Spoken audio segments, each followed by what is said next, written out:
Yes, what's going on, everybody? Welcome to 101 at Arsenal. And we're here to talk about not the elephant in the room, but something which is heavily being discussed among the Arsenal fan base right now. And it's David Raya coming in to Arsenal. So I just want to welcome my brother. My brother, actually, I should say my son. I keep calling him my son. Yeah.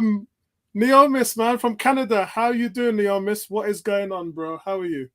I'm good. I'm good, man. Just enjoying life out here. Like the weather's been great. Summer is in effect.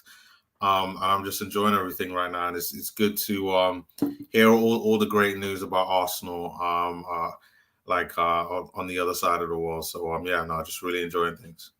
Excellent, excellent. And shout out to everybody in the chat as well. Big shout out to all of you guys. You know, you run things. And look, we're gonna get straight into it. Pull up let's pull up the latest on what we've got here. Is this the one here? Also, what's the weather like over there? It's sunny right now. Daily it's 25. There's been a few days where it was like 30, 31, but for the most part, it's been between 22 and 25. So it's nice. It's nice And right now. it's 18 and raining over here, and will be for the next week. What? It's Oh awful, man. no. We probably had the wettest July on record in the UK, so I think it's going to be Wow. steaming next month, but I can't really say, man. I can't really Okay. say. So, guys, Okay. let's get straight into it. So, the news and the updates is that Arsenal have made contact with David Raya's camp to start talks on salaries. So, they want to get the personal terms done, which actually you're quite allowed to do if there's 1 year remaining on the contract. And the player says he prefers Arsenal over Bayern Munich. Now, Bayern Munich have had 3 inquiries, including one in the new year. And he was thinking about it, but now I think he looks at Arsenal as a chance where he can shine. So we're going to go into this a lot more deeper. But according to Fabrizio Romano, the discussions are taking place. There's no issues with the player, but the key point would be the clubs. Brighton are insisting on 40 million fee. Now, look, guys, they're not going to get 40 million for him. We're going to dive into this in great detail. First of all, Neomis, what's your thoughts on the player as a whole? The player as a whole, I think he's a good player. I like him even before we got Ramsdale. Interestingly enough, we were linked with David Raya before. So 10 million. yeah, this isn't this. It isn't a surprise for Arsenal to be interested in him, but because I mean his quality is there. You actually thought that maybe other teams would have also tried to pick him up earlier on in the transfer window. So but he's very good. It's been consistent over the last 3 years that I think I've really noticed him. So Mhm. like he's a good keeper. Very good keeper, proven. Even before Ramsdale came to Arsenal, you would have said, who would you want, Ramsdale or Raya? It would Yeah. have been Raya. Yeah. So not surprised by this overall. I think, and I hope I'm not going like away from the conversation when you're asking the questions, but I think that the issue is it's like, why now? I think Ramsdale has done a very good job. And yeah, Ramsdale on a rare occasion would, make a mistake. I saw some of the preseason games, at least like the highlights, some of the shots that were made. You thought he managed to get some fingertips to it, maybe or had a forehand to it.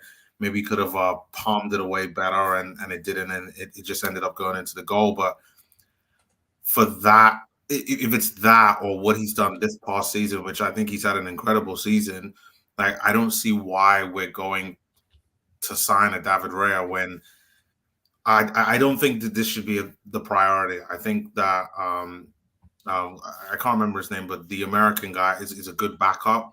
But to have two Matt Turner. Matt Turner. Matt Turner, like I think Matt Turner is a good backup. Like we all know that unless Ramsdale gets like a fluke injury where like he's out for a long period, that's the only time that you could be thinking. But to have two good, like really good top quality keepers, like I think on paper that looks great, but I think logistically that's going to be a nightmare, and it just screams that this isn't good for Ramsdale, which I'm like very, very surprised at. So let's, before we look at the tail of the tape, let's talk to our panel, guys in the chat. Guys, how you getting on, man? How you doing, everybody? 18 says, Neil, we miss you. Yeah, we do. It says, honestly, I can't think of a good reason to sign Raya.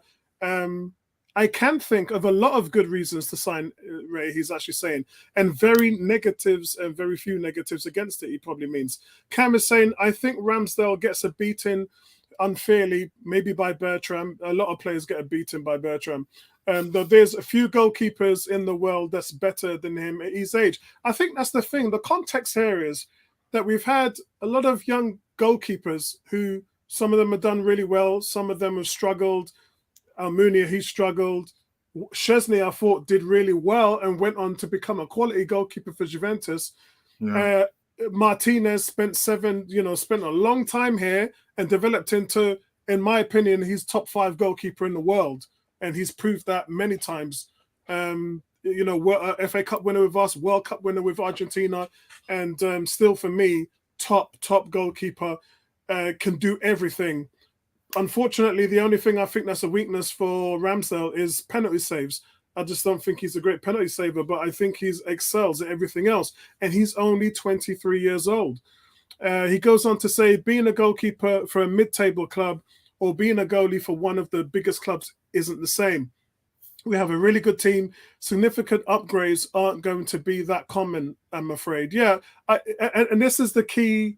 Last year, Arteta was saying, we pretty much got a squad now. So all the players that are coming in are going to add quality. And that's the most important thing.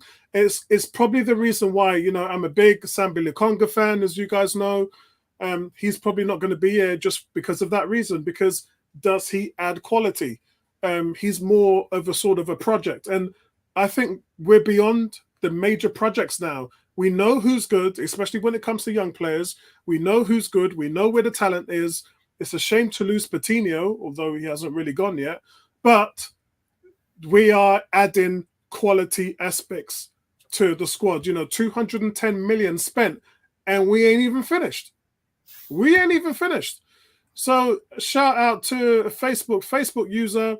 I don't know who that is. So you can sign the waiver at the top of the screen, which will tell me exactly who you are. Says Edison actually had a below average year as a shot stopper this year, but City's defense was elite, so that ultimately didn't matter. I agree with that. Let's have a look. And then Emerson, really good to see you again, bro. Hope all is well with you and the family is good. It says, evening Apollo and guests, good move for Raya as our goalkeeper coach knows Raya. Yep, he's from Brentford. That's what started the whole deal in the first place for 10 million. We offered 10 million. They sat on that. They sat on it for about 3 weeks, actually, before it was rejected. And then we didn't come back to the table. But it says, yeah, Raya inside out. We will loan out Turner, Hein, sell Runason under 21 goalkeeper. Hein needs to go, man. That playing the first preseason game, yeah, that's why I'm saying he needs to go. I've got a little caveat. I've got a little sort of caveat on this, and I've been thinking about this hard all day. I really have. I think it's something which Arsenal have looked at, and when I mean Arsenal, it's quite obvious. It's Arteta that's looked at it, and I think Arteta has looked at it and seen that there's an advantage here. This is a long step for Arsenal to take. So the advantages for us would be he's only got a year left on his deal, so you can sweat Brentford out.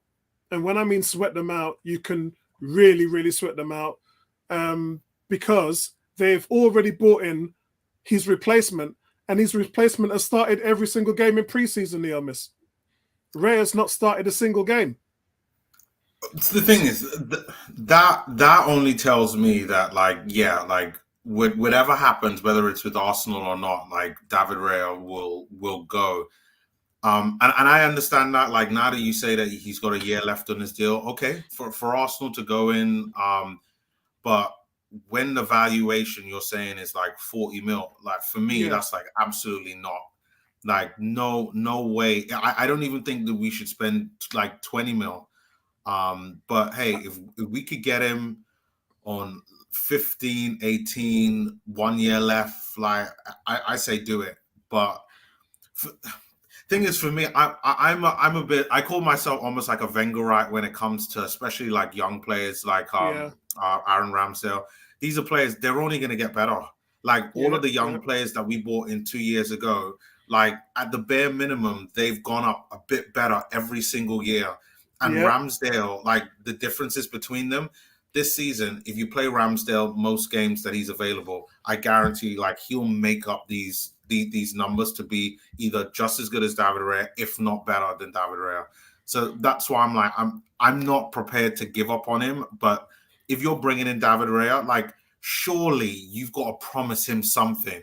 Like uh, Ooh, that's tough, man. That's tough. this is the thing, like, because for him to Yeah, choose Arsenal in the end, like, I get yeah, it, Arsenal is his priority, and you yeah. got the Arteta link with the Spanish link as well. Now you told me that the Brentford coach is there, but for him to choose Arsenal, like, if he does come, th- that means that they must have told him, hey, like, in time you're going to be number one, and Or you've got a shot. You've got a shot at playing, and that's all he needs. If you are that good, and we're going to look at how good he is in a second. This is just a head-to-head towards Ramsdale, and okay, quite frankly, I I've looked at this, and by the numbers, I still prefer Ramsdale. I'm sold on Ramsdale. I absolutely think at his age. Remember, Ray is 27, so yeah, Ray is in his prime. Yeah, he's hmm 6 foot tall, so he's Ramsdale is 6 foot 2.5. So Ramsdale towers over him, yeah, but Ray is more proven, and I think yeah, that that's the important thing here. And I think for Raya, what are your options? Your options are to leave. He doesn't want to do that because he's got a family here. He's got a family here, and he's oh, not looking yeah, to do that at all. Number two, he understands that he's only got a year left on his deal, so he's going. And the fact that he's not even starting now for Brentford because of the easy replacement was 11 million, and they're hmm playing him, so he's done at Brentford. He's done. Um, so when you look at all those different things, is he going to go to a top? He's not going to go Chelsea because they've been going with two got top goalkeepers hmm for very long. He's not going to go Man United. They just spent 48 million on Onana. He ain't going yeah, to City, and then he ain't going to Liverpool. So I think when he looks at his options, and Spurs have just bought a goalie as well. So when he looks hmm at his options, remember this is the top six we've just talked about. So he's just outside that. He's in the outside tier. So if yeah, you go anywhere else, so he's looked at Arsenal and thought, you know what? If Arsenal are going to give me a shot, then I'm going to bet on myself. So that's what I think he's doing. The question here, in terms of what I would do, I would go slightly higher than the Amis. I would put in a 25 million bid. And I'll tell you why. Because you're going to recoup that money back. Because Matt Turner, at the moment, Nottingham Forest, um, pending a 15 million bid. So wow, yeah, okay, yeah, yeah, yeah. So they're after Matt Turner. So I would try and squeeze as much money out of Nottingham Forest as possible. If I can get 15 to 20 million for Matt Turner, I'm pulling the trigger, and then I'll put a 20. I might even think about putting a 30 million bid in for Raya. no. See that's see, no, Not knowing that I've already gained money back by selling Matt Turner. So I think it works. If you do the numbers, I think it works. It could work out to the point where we could end up getting David Raya at a net of 10 to 15 million, which is astonishingly good, if that makes sense. yeah. Numbers wise, it sounds good. Like especially like I didn't realize like Matt Turner could also be leaving as well. So Arsenal Oh would need yeah, a backup because I understand was it and Nkonkwo is like either gone or is looking for a way out now. So that means that Arsenal would need another goalkeeper. And so it's like, okay, if that's the case, then and you can get David Raya for like a good price. Like if now we're talking, if you could get him for like 20 mil, like I'd say, girl, yeah, like do it. You know, I think that would be a good solid price. 1 year left.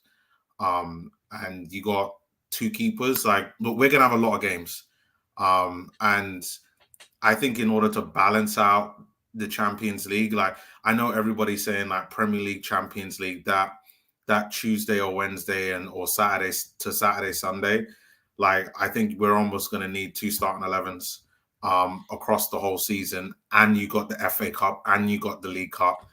So if your second 11 is David Raya in goal, like I'll take that over Matt Turner, because I saw Matt Turner before and he was a good backup to be able to hold himself in the Europa League. Agreed. But in the Champions League, no. So, okay, if that's the case, but if I think for me, and again, like I'm one of them fans where like I even though it's not my money, I see is when I look at the amount, I think that's probably another thing. You go Wenger. Yeah, I go Wenger with it. So when I see like, okay, hold on, you're bidding, you're getting him for 30. What did we spend for Ramsdale? What, 25? Like, yeah, we got him for about 27, 28. Yeah, it's like, hold on, now we're spending the same as that. I was like, okay, like maybe if it was like under 25, then it's be like deal. And like Matt Turner's leaving. If all of that is right, as you're saying, then you know what? There's a need for him. Because before I was thinking, there's no need for him. Like, Matt Turner's there. Like, he's not leaving. If Matt's going, hey, bring in David Raya. I think that'd be great. I just hope that it doesn't affect Ramsdale in a negative way too much, because I think that he's the type of player that could be at Arsenal for the next 10, 12 years easy. So I hope it doesn't affect him.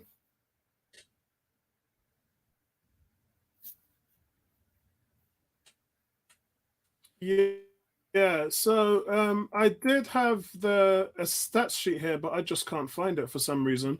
I have no idea why. Yeah, it's a strange one. I did have a stat sheet here, but what I will say is, I found it. Right, hold on a second. That was that was quick. Right, here we go. So we've had our look at the sheets between Ramsdale and Raya, but this tells us the whole story. This tells us the full story.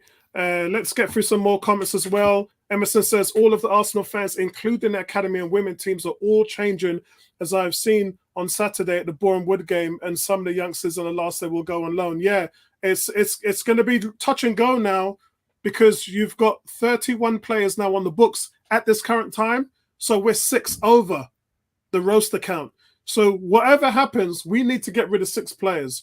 And that's quite easy when you talk about loans. However, when you talk about Pepe, when you talk about Tavares, when you talk about Cedric Soares, when you talk about Lokonga, when you talk about a lot of these players, some of them is going to be really difficult to move, whether it's on loan. And so don't be surprised if you're going to see some players' contracts terminated here. G says, he's talking to, no, Bertram and Vinci ain't here, bro. It's the same height as Ospina. No thanks. It's not ideal, but as 6-foot goalkeepers aren't doomed to failure. They're bullied easily. Kevlar Navas is the same height and won 3 Champions League. Yeah, so that's a bit contradictory, that statement, because when you look at goalkeepers like Sean, oh God, what's his name, the Aston Villa goalkeeper? Oh God, I should be ashamed, because Shane Givens, yeah, and all them guys, they were 6 foot. In fact, David Raya is 6 foot, and look at the numbers he's putting up in the Premier League, which is what we're looking at now. So it's not about, sometimes it is, because Raya's weakness is set pieces. That's his only real weakness. And Brentford have had 2 gigantic centre-backs, Pinner, we talked about Pinner before, that have protected him in regards to that. But a good goalkeeper is somebody who makes smart decisions and doesn't make a lot of mistakes. And that kind of doesn't matter about your height. Your height doesn't come into account in terms of your decision making. Plus, Raya is rated as a #1 goalkeeper playing the ball out of the back in distribution. He has the most touches and makes the less mistakes in regards to playing the ball out of the backfield. So he's an asset. Whichever way you look at it, he's an asset. So let's have a look at these stats. So Let me blow that up because I don't know whether you guys in the chat can see this properly. So Raya, in terms of goalkeeper saves, he's ranked #1 in the Premier League in saves. I wish that was done on a percentage before. They used to do that as a percentage for 200 shots. It probably is because I don't know the meaning behind this Sky Sports percentage. He's also #1 in saves outside the box. So he's saved 64 shots from outside of the box. He's also, in terms of crosses caught, remember he's 6 foot, so he's not that he's the same height as me, and he's second in the league. So fancy that, guys. He's not a 6'6" or 6'4" or 6'3". He's only 6 foot, but because of the decisions he makes, which are smart, he comes out and he's caught 50 crossed balls, that's his weakness. If that's his weakness and he's second in the league, then it tells you he's an elite goalkeeper. And also, he's first in the league in touches and long passes completed. He's #1 in the Premier League. Neomis, those are some immense stats. Yeah, no, the numbers are great, and like I would say that like most fans are not disputing his quality. It's more, I think it's more about everything else that's going on at Arsenal. I think if Matt Turner left today, I think that's where people would be like, okay, we need another backup goalkeeper, and then this story has happened. So then it's like, okay, well then let's bring in David Raya. But like his ability, I don't think you could really question. Like I think we all knew what 2-3 years ago when we were originally looking at him that like he was a good, very good player. So I'm not surprised about this. So guys, those numbers are very impressive, but you know we've raved about him, we've bigged him up, and now it's time to obviously go into you guys' opinions, and then we're going to look at me playing devil's advocate because there's a lot to discuss here. Cam says, not sure Ray improves us to the extent that would make the signing worth it. Yeah, but then remember, I said to you, if you sell Matt Turner for 20 million, even say worst case scenario, you sell it for 15 million, Nottingham Forest want him badly, then you dump another 10 million on that, and then you go and get Raya, 25 million. And you can sweat them out until the end of the window. You can wait because Raya's not going to go anywhere else. Yeah, he ain't going to go anywhere else. So you can sweat them out until the last days of the transfer window, get the deal done for 20, 25 million, and then that's job done for them. So I think that Arsenal hold the cards here, especially because the player wants to go to Arsenal. He's not going to want to go anywhere else. G is saying, I'm not against Raya, and if we sign him and he ends up benching Ramsdale, then fair enough. I do think the money could be better spent elsewhere at this important. So I have to stop you there because he, in conjunction to what I've been talking about with Neomis, he wouldn't cost much money. There's no way on earth he's going to be going for 40 million. Obviously, Thomas Frank is just playing the game, isn't he? But he's talking Declan Rice. He's talking, he's talking Harry Kane, and he's just in Wonderland. He's trying to get as much money for his team as possible because Raya is out the door. They bought his replacement for 11 million. He's been playing in every single game. Raya's done at Brentford. He's done, and the whole world knows it. So G is, this is Prince. Prince is saying he's so annoyed. Arsenal fans are honestly some of the most spoiled, entitled children any fan base. Yeah, I mean, I think this is a little bit more than that, Prince, and we're going to go into discuss the intangibles about what that means. Evening, Alex. Shout out to you, man. Hope everything is going well, bro. Alex says the player refuses to sign an extension, and look at Ray's stats. Let's get him. Yeah, and that's the thing. And so I think it is time that we definitely start to play devil's advocate here because there's a lot to talk about. So for me, what I want to bring up is this. I want to ask two questions. The first question is can a team exist with two goalkeepers? Can a team at this level have two quality goalkeepers? And there's different ways we can look at this. The negatives are that at PSG with Navas, that didn't work. Chelsea with Mendy and Kepa, that didn't work. Arsenal, Leno, Martinez, That definitely didn't work. So, for West Ham, it's working. West Ham have Fabianski, and then I have Alfonso Oriola. They play him in the cup games. They played him in the final, didn't they? When they lifted the cup, and he knew from day one he was only going to be playing in the cup. I think he made 2 Premier League appearances because Fabianski had a knock or something like that. But that's a scenario where it would work. However, I don't think that you can bring Navas in to just play in the cup games. I don't think that's going to work. See, that's the thing. That's how it has to work for David Raya, right? Like if we're like, okay, you're gonna play in all the Champions League games, you're gonna play in all the League Cup games and all the FA Cup games. Like that's where I'd be like, okay, because on paper, right now, you would say that he's the better keeper. And in terms of Premier League, like I don't have a problem with Ramsdale just dealing with the Premier League. Like, great. So for me, that's the only way it works, because I think that all that's going to end up happening is that someone is going to be upset, and I feel like eventually that's going to affect the team in a bad way. Yeah, and it's a tough one because Arteta is going to have to manage that. And that's what's Yes. important. And we'll come on to that later on, because I'm sure everyone's going to have a lot to say about that. He's going to have to manage that. So Alex says, Apollo, I asked the same question. Can we have 2 top goalkeepers? Can Arteta manage the deal with the goalkeepers fighting at the number 1 spot? I'm not so sure.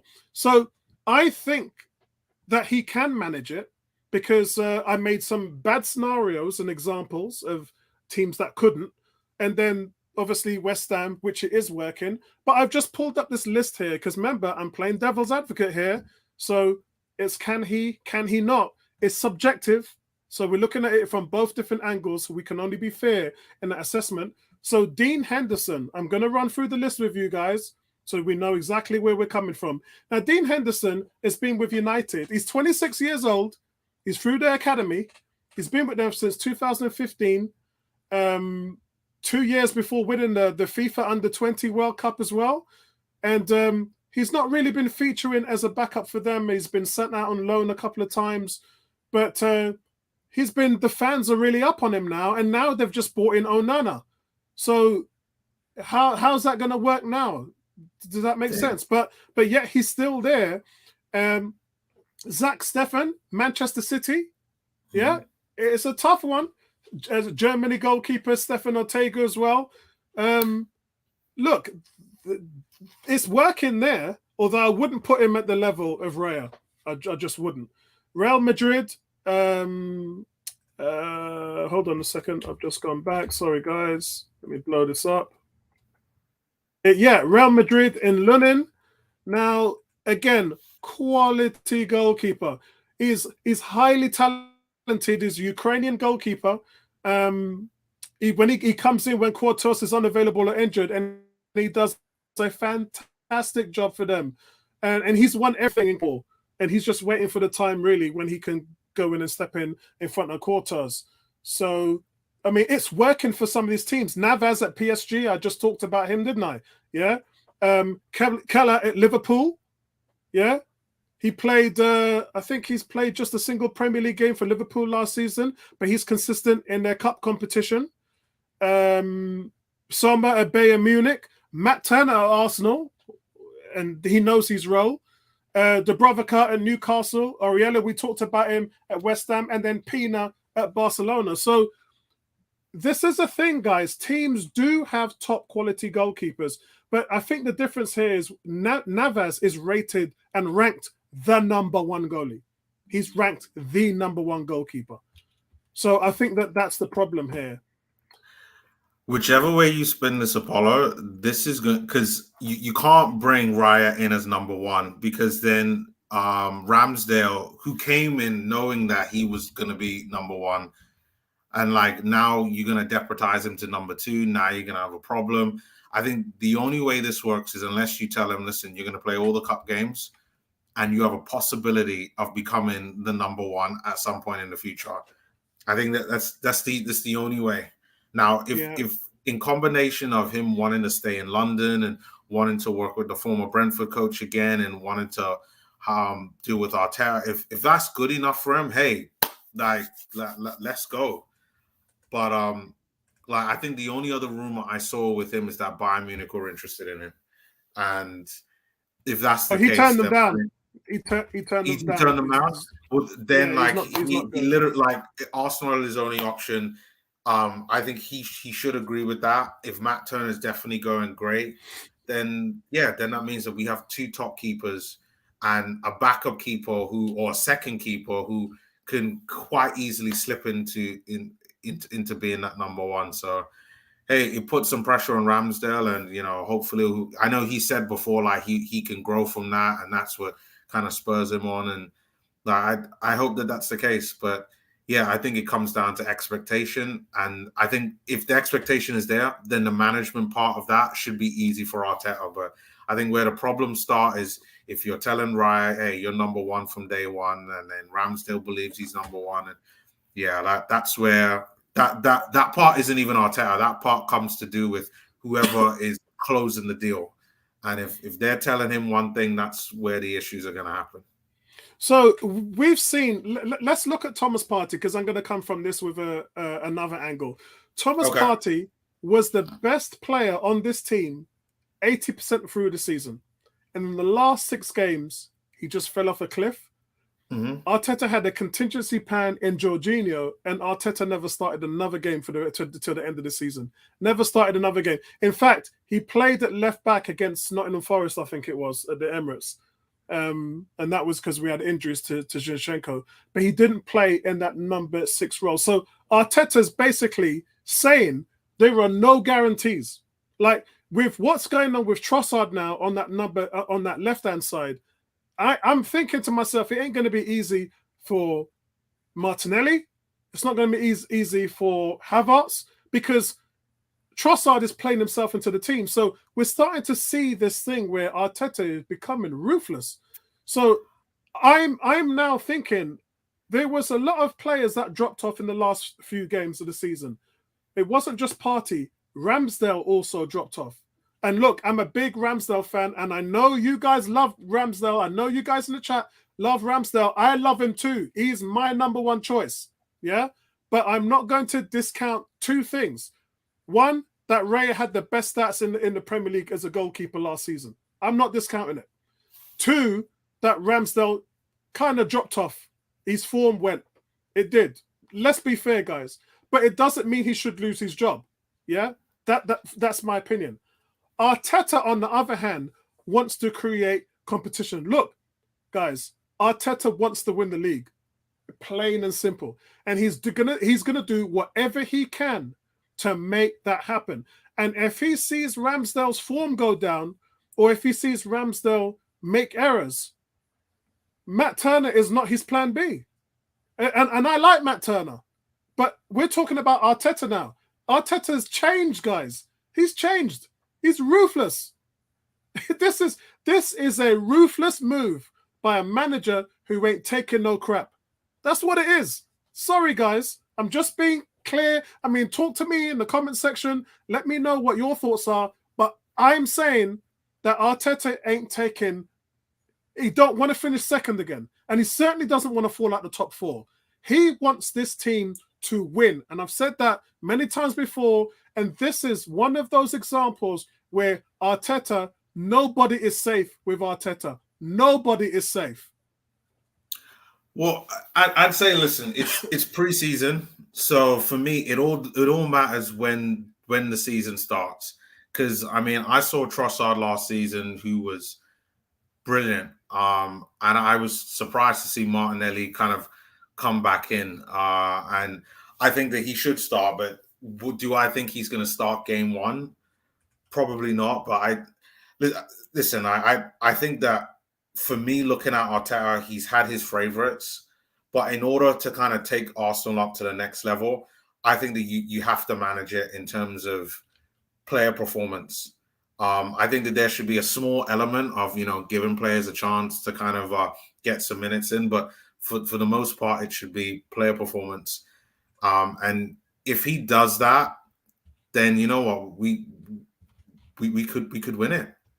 because City, whatever, like, they are Man City, but they've been greatly weakened. Yeah, And yeah, they have. they've Yeah, been, and and I love it. I love it. I Pep's love got it. this team where he doesn't actually know where they're gonna. He Yeah, doesn't know where they're right. gonna. He's lost. Merez is a huge loss. They lost their captain, Gundogan.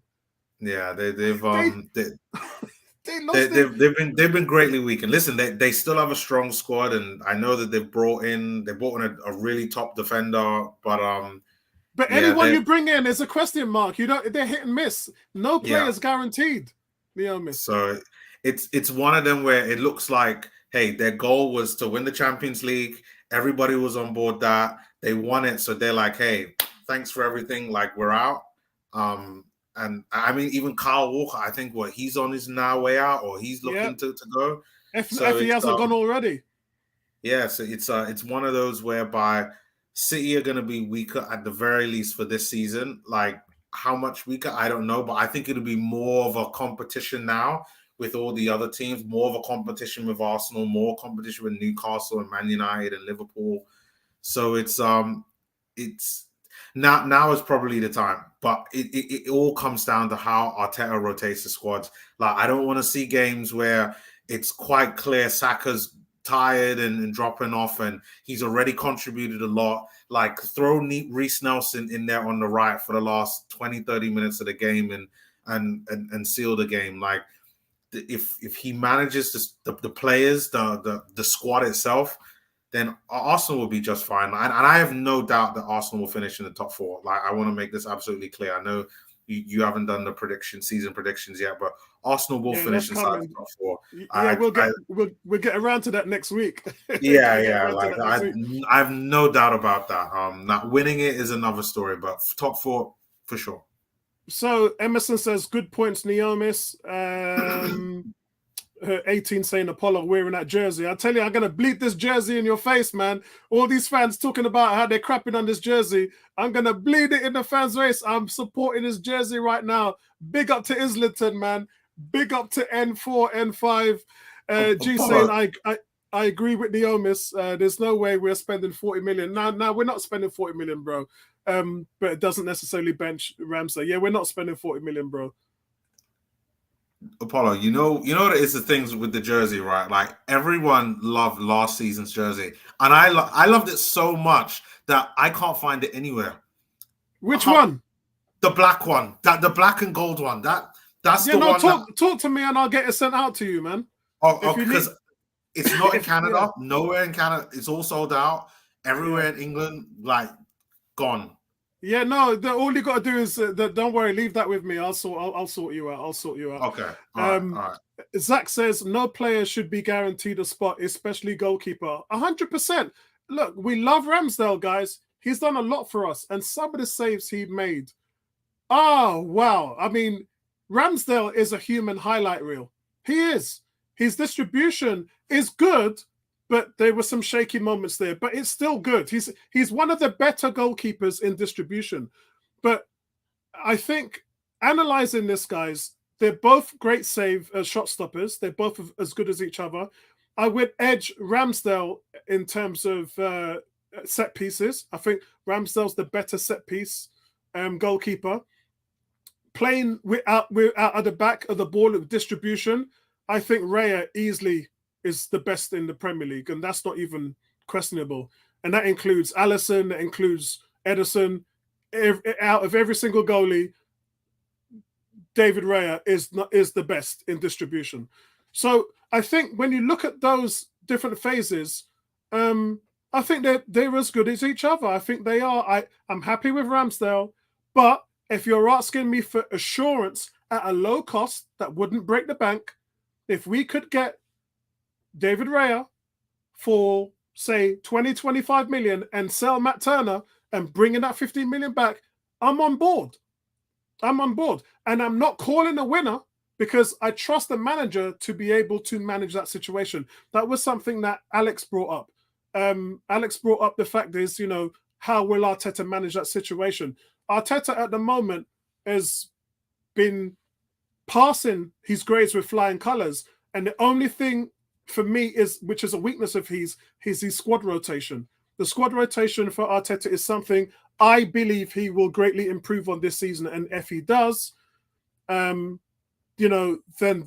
he's going to be, if not, one of the greatest managers at Arsenal in Arsenal history. But I think one of the defending factors in that is, I know that there's a point that we were saying, yeah, you should have brought that player on, should have brought that player on. Why didn't he play Nelson? He released the Saka. Why didn't he put Smith Rowe on? And I think it all comes down to trust. And that's gone. Last season's gone. Nothing we can do about it. Can't change the past.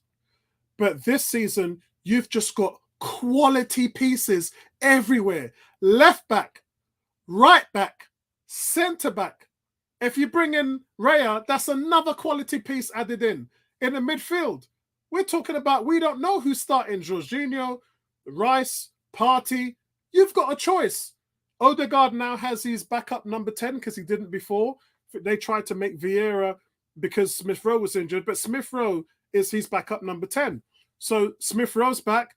On that left-hand side is like junkyard dog. They got Trossard. They got Nelson. They got Martinelli. They got so many players they can put in on there. Havertz at the 8. Rice at the 8. You can put Partey at the 8. You can put Trossard at the 8. You can put Smith Rowe at the 8. And then at striker, you've got Jesus, you've got Nketiah, you've got Havertz that you can put there. You've also got Martinelli, who's the fill-in striker. Trossard is a fill-in striker as well. The only problem is on the right-hand side with Saka. And so I believe that they're looking for an attacking player now, but that's where Nelson plays as well. So, and Nelson's just signed a big-ass deal, so he can go there. So competition, guys, no player should expect to be, sitting on the bench and struggling. Rotation is key this season. Alex says, speaking of competition, Apollo, which players are competing for Saka's position? Yeah, I mean, that's what I've just talked about. First of all, that was officially Nelson's position last season as the backup on the right-hand side. He's done very, very well there with very, very little playing time. And also, they've played Fabio Vieira there.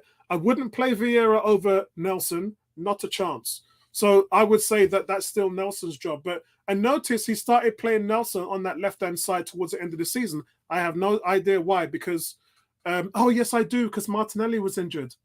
Yeah, so that's why he moved him over. But yeah, that right-hand side is Nelson's. So no issue there. Alex agrees with Zach. He says, I don't care who the player is, how much they earn, every player needs competition. 100%. Somebody here says, Ramsdale makes too many errors. I'm not sure who that is. Cam says, as Apollo said, I would wait last days of the window and make a 15 to 80 million pound bid and let them make a decision. Yeah. Leomis said he would go down that low as well. Alex says, I will down my marker now, Apollo. Arsenal will not win the Premier League next season or the next. We are still a long way away from that. Oh, that's interesting, Alex. Yeah, that's really interesting. So I would put them in within a shout because of a few reasons. We have strengthened. No two ways about that. Other teams have also strengthened. But City, we don't know where City are at the moment, whether they're weakened or whether they've got this goal machine there, this clone that they made up in a laboratory called Haaland. So he's going to be doing his thing. But the missing Gundogan's going to be big for them, man. I mean, this guy, he came up big in big games for them, like against Real Madrid in the Champions League, in the league against Spurs when they were 2-0 down in both games.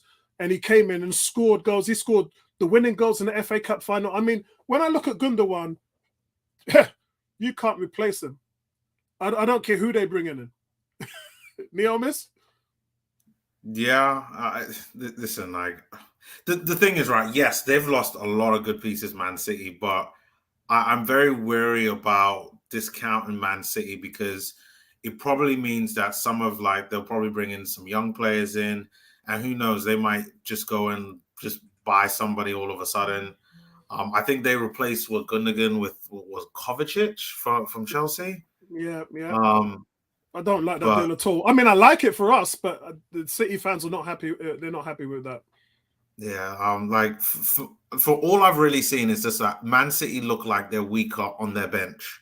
Yeah. Like that's where it really looks like the effect is like that quality and depth that they had a season or two ago. Like, because I thought when they lost Jesus, Zinchenko, Sterling, I was like, you know what, like for sure, like they look weaker. But then they brought on Haaland, and Haaland made up for it. So again, I'm sure that they're weaker, but yeah, I think this is now the best opportunity to do it, at least because I don't see them bringing in anybody else in. Um, I think they're still going to be just as competitive, and yeah, I think that we just have to do it now because I look at teams like Newcastle, I look at teams like like Liverpool are back now, like they've injury free, and yeah, they've also gotten weaker as well. They lost their captain, um, but still, I don't think that we can discount anybody else. So I think we have to have the mentality that it's now or never. Yeah, they didn't just lose Henderson; they lost Fabini as well. Yeah. Yeah. So And they've lost two out of their three midfielders.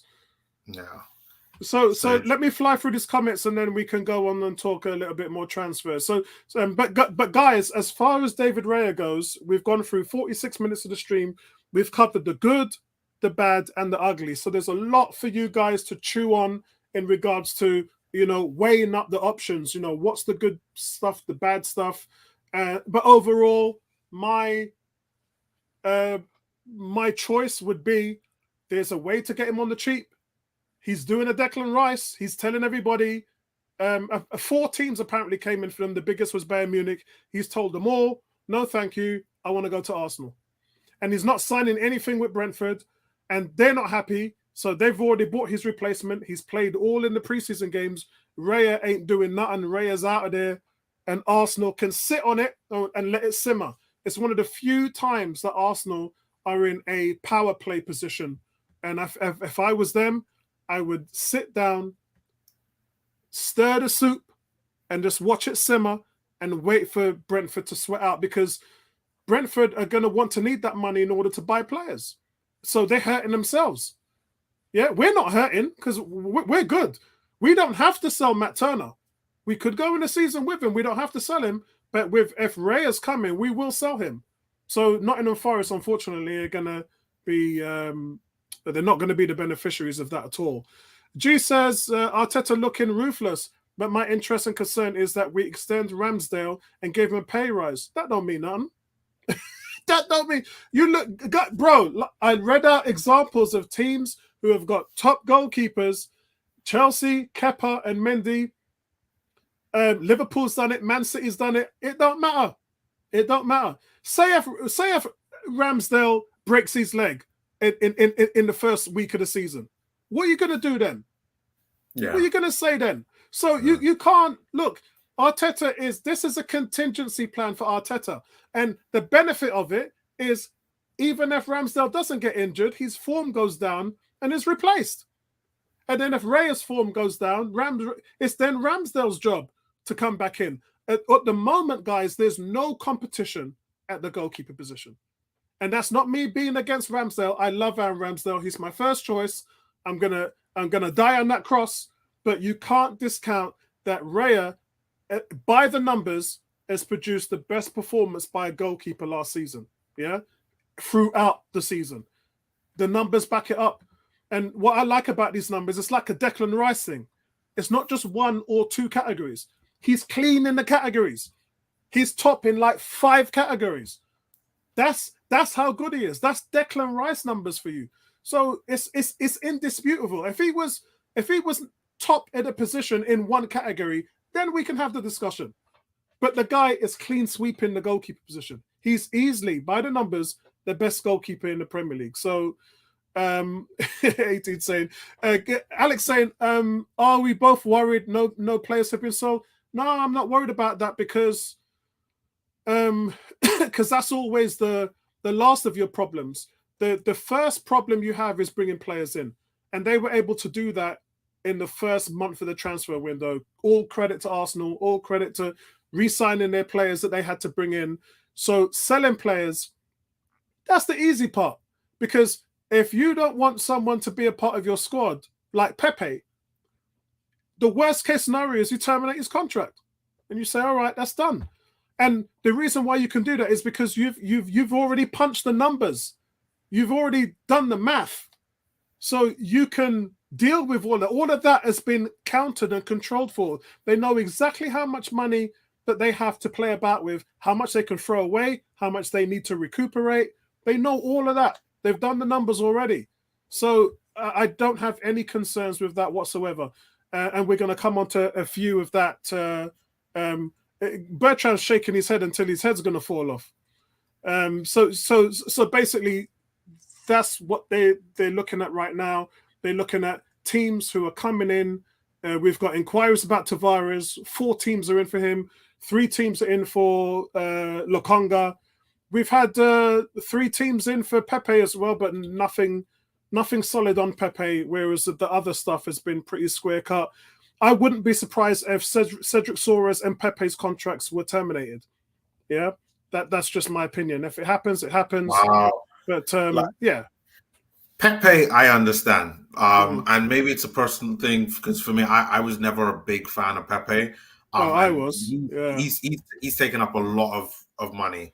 Cedric, has he got what? Has he got a year or 2 left on his deal now? Just 1 year. Yeah. 1 year? Yeah. Yeah. The thing is, Soares, I'm sure that we could sell for some amount of money. Pepe, I think, is always going to be a difficult one. I actually think that he wants to come back at Arsenal. I think he was there in France watching us and be like, hey, I want to be part of this. And even though I think that there is talent there, I think Arteta is not gonna adapt himself to Pepe when Pepe is the one that needs to adapt to Arteta. And it's unfortunate with all the money that we spent on him, but I wish the guy the very best.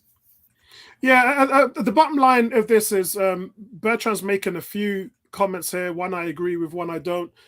Wasting Kroenkes' money. I don't think that they are, because I talked about this a month ago. Arsenal were surplus to 168 million, which they wrote off the FFP books. So they're not struggling to facilitate that money anymore. So Cedric Soares is going to be 3 million if they pay him off. And look, and I'm not saying that they will do it. I'm saying the worst case scenarios, because we know Fulham want him, Nottingham Forest want him. I can't remember what the other team is. It's in Portugal. They want him, but they just don't want to pay the wages. So there's ways it can work out. And normally in these situations, you say, all right, in your last year, you go out on loan, we'll pay 25% of your wages to make it easier for the other team to. So there's ways that you can do it, and Arsenal have done it. But I'm just saying my worst case scenario. However, I do agree. So you sold Martinez, who ticks all the boxes, 100%. 100% agree with you. The worst thing this team, could you imagine if they kept Martinez, they would have no need to get another goalkeeper in. Yeah, no need. So he was my guy. Martinez was my guy. And he's still my guy. I still see him. I respect him. He's a hell of a Why can't we have a goalkeeper that saves penalties, guys? Because someone told me that. Why don't we have a goalkeeper who can save penalties? Oh, Lord. Cam says, Neomis, cover for Saka is a position I would look at before Ramsdale if it was me. Tony, shout out to Tony. Tony says, hi, guys. Bertram says, don't care how much money we have. It's still a waste of money. Yeah, I mean, if the thing with this, Bertram, is I know you're passionate about Arsenal and what they do, but boy, if I was to write up a sheet about teams wasting money, trust me, Arsenal would not be top of the list. The amount of money that Chelsea and Man United have thrown away. Liverpool actually have been really good and smart with their money. So I wouldn't even put them in the mix. But yeah, I think at this level that we're at, this is one of those things, guys, where I say we have to take our mentality out of top 6 or 8th place or whatever. And if we're in that upper echelon, we're going to have to take this stuff on the chin, because that's what you have to do. You're going to, at the top level, make bad decisions. Every team does it. The difference is can you live with those decisions, and can you financially take that on the chin?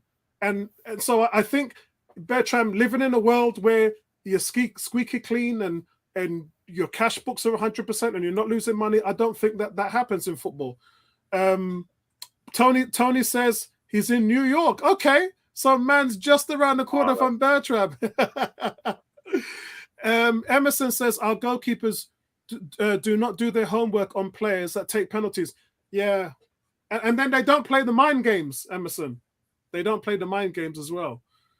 Yeah, so Neomis, talk to me. Listen, the David Raya deal, I think as long as Matt Turner leaves, I think like it could be a good one. Obviously, the money factor in, like if we're talking 25 million under, I think is good.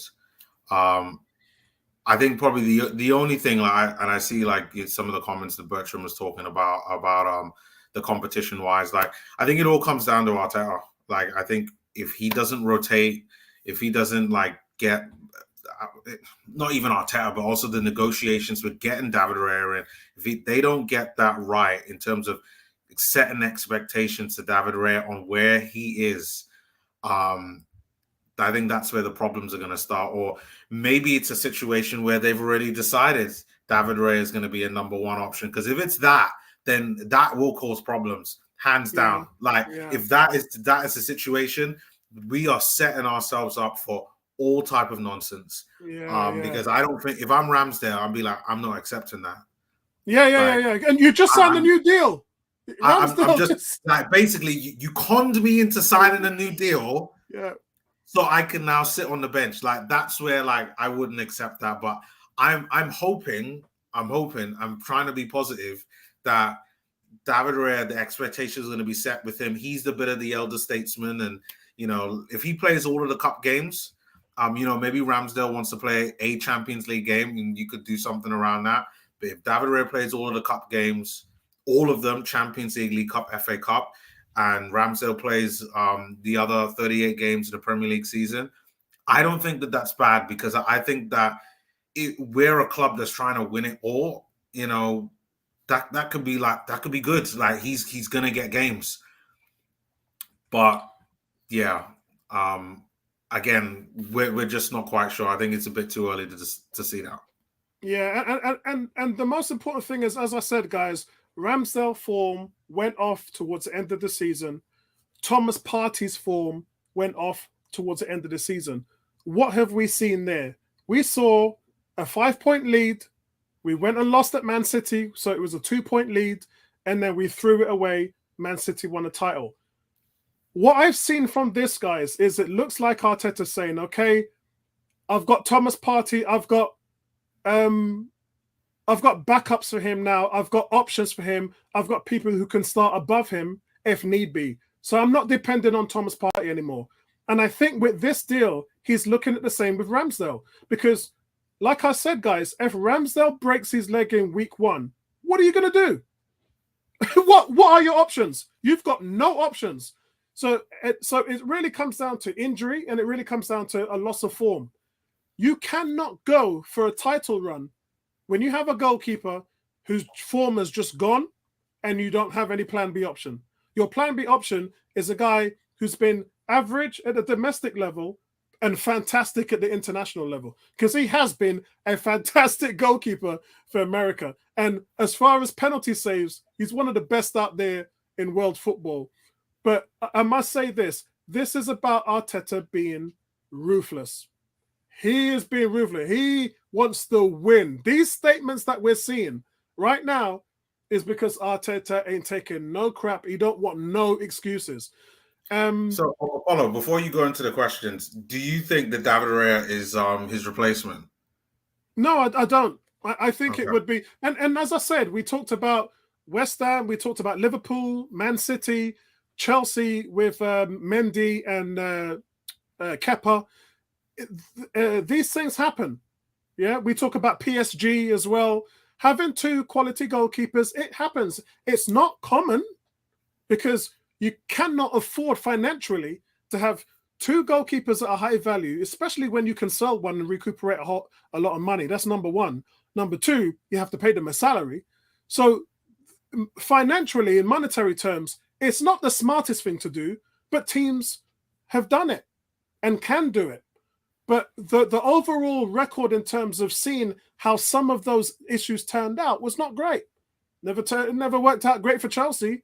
Never worked out great for Arsenal when we had Leno and Martinez. So it's an intangible which Arteta's going to have to manage. Yeah, for me. So which other areas? I think it's quite obvious. Attacking midfielder. I really do. I think there are questions over the number 8 spot, whether the options you brought in will work for you. There's questions over what happens with Saka and Nelson, because Saka is overplayed. Nelson, even though Nelson's my boy, I have to call it as it is. Nelson's injury prone. So I think an attacking midfielder and a playmaker is, a technical player is on the cards. I would preferably be another central midfielder, because the central midfielder is now starting to stack up a bit, and I like that. That's more options.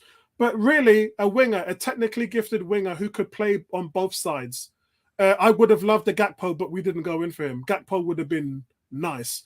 And I was telling everybody about that deal long time ago, like 2 years ago. And Liverpool fans were saying, yeah, we'll see how it goes. Now they love him. He is so talented. He made us look stupid last season when we played PSV. Well, there was another option. Unfortunately, he's already been sold and chosen another club. That I felt that we could have gotten someone that could play both wide players. And Bertrand would love this one. Wilfried Zaha. I know he's gone to Galatasaray. Could have gotten on a free. No. He's gone to Al Hadi. He's gone to Saudi Arabia. In fact, I said to I said to them guys, right? They've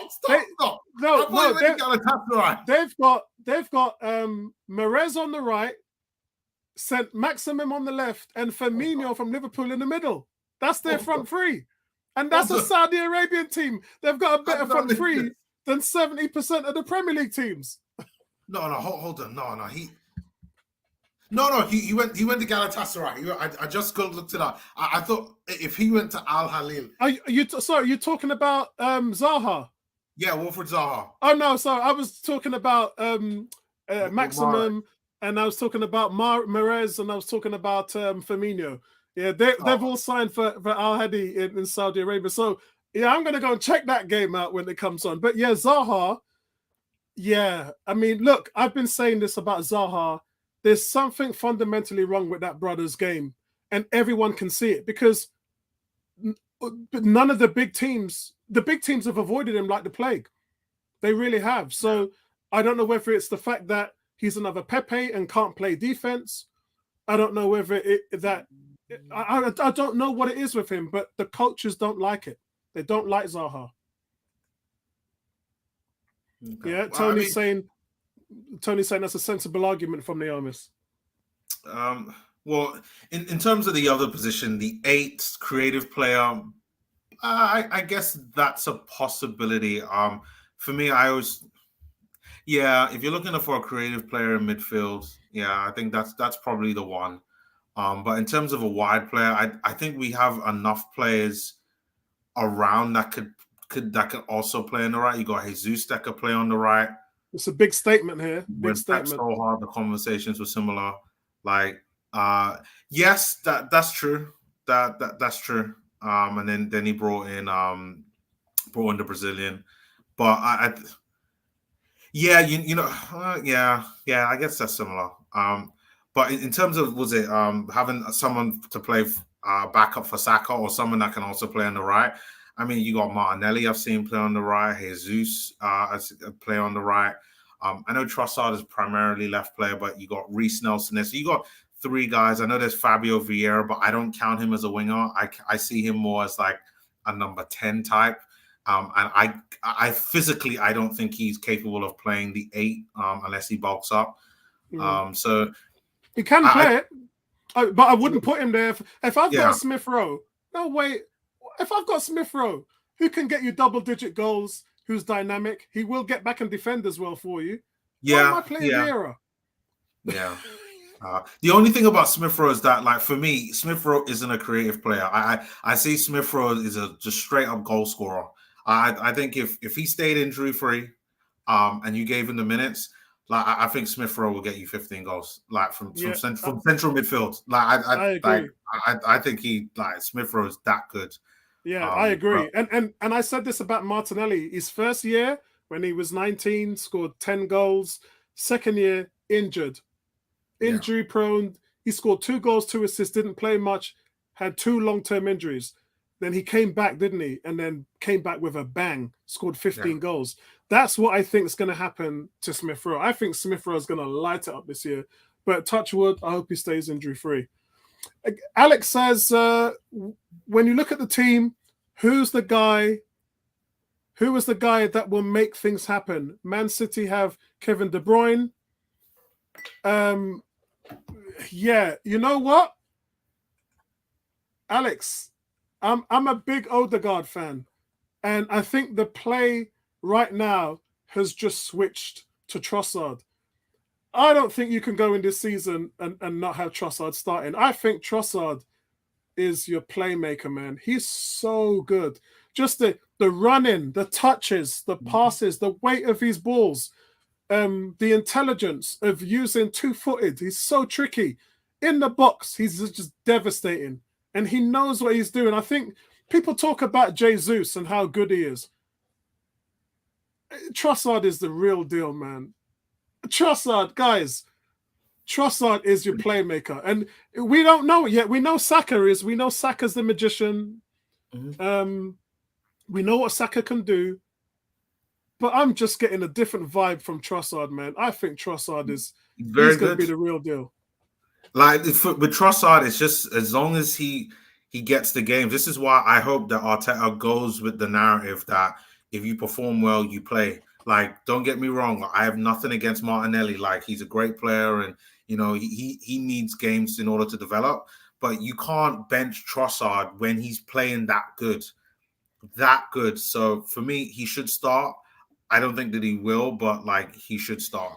If I was Arteta, I would honestly play him as a false 9. I wouldn't leave him out there on the left-hand side to hang out and dry because he's not good playing on an island. He's more disruptive playing through the middle in that 8-10 role. He can play at the 9. He's devastating as a number 9 striker, but he's not physical. So there's a bit of a difference there. They brought Havertz in, to add another body and a presence in there. And Havertz's numbers are very impressive, especially his off-the-ball game. So I really don't know what the first 11 is. I honestly don't know. It seems like he wants to force Havertz in to that number 8 role. But I think innately, because he was toying around with it and playing about with it in preseason, but I think innately we all want to see an Odegaard, Rice, and Partey midfield. That's what we want to see. And I think that's our best, most rock-solid midfield that we can have, offensively and defensively. Yes. Because I think Thomas Partey, if you didn't think that Xhaka was an attacking player and could score goals, Partey going to show you something else. And you can put Rice there as well. He's got so many choices with these guys because they can play the 8 or the 6. He's got a lot to work with. And guys, look, the difference between this is that Arteta didn't have these options before. He hasn't had these options. He was trying to do all these different things. And once a player got injured, he struggled. I mean, right now, imagine Zinchenko, who's labeled the most intelligent player and the guy who brings the ball out the backfield and leads our transition. When he gets injured, we're lost. But guess what? You got Timber. You guys, the team is so strong right now and it's full of options. And I think that Arteta is in good stead. He's never had this amount of stuff to play with before. So he's going to be heavily judged on his tactical decisions and how he imposes his system because he's got so much flexibility. He's got so much pieces to play with. And for me, guys, you can't win the title by playing 37 games with Odegaard and Saka. It ain't going to work. You can't put guys on the field for 38, 37 games. It ain't going to work. If you don't learn to rotate, you're going to burn your guys out. What's going on, Victor, man? Shout out to you. Victor says, Most of the goals conceded last season came from down the middle of the pitch. Yeah, I mean, that's a problem they're going to have to fix. This goals thing is an issue, and they're still doing it in preseason. I've said it many times before. Even when Saliba was fit, we were still letting goals in. It just, the problem was exacerbated when he got injured. But when he was here, we were still failing to keep clean sheets. Alex says, completely agree, Neil, Miss Apollo. Trossard must play down the middle. Havertz for me, not showing anything different from his Chelsea stats. Agreed, but his Chelsea stats were very good. Neil, Miss, give me your thoughts about Havertz. What's your thoughts on Havertz? I think it's a bit too early to tell. I'm not. Yeah, I think for me, 60 million. He's got a lot of proof to me. If you want me to be completely honest, I think Cannon Fodder says that not show anything different from his Chelsea stats. For me, he has to, in order to kind of prove that. I'm expecting what I just talked about, but Smith Rowe, and what a healthy Smith Rowe that's injury free would do in midfield. If he's going to be playing in midfield, he's got to score 15 goals, 10 assists from that midfield, and also maybe contribute up front as well. For me, I'll give him the benefit of that this season. Like, first season with Arsenal, he's got a bed in, get used to the way how Arteta wants him to play. And until he does that, at the end of the season, that's where I will judge him. So I'm giving him a chance. I said the same thing when we signed Danny Welbeck. I said that, I wasn't completely convinced. When we signed Willian, I wasn't completely convinced. So I'm going to give him a chance, and I really hope it does work out for him, because I think it'll be Arsenal's loss if it doesn't. So hopefully he's able to create chances for the team, because I think that's the reason why we will play him in midfield and why Arteta's probably brought him in. And then when it's time for set pieces, he's able to kind of give us something aerially and give us something that's different on the pitch.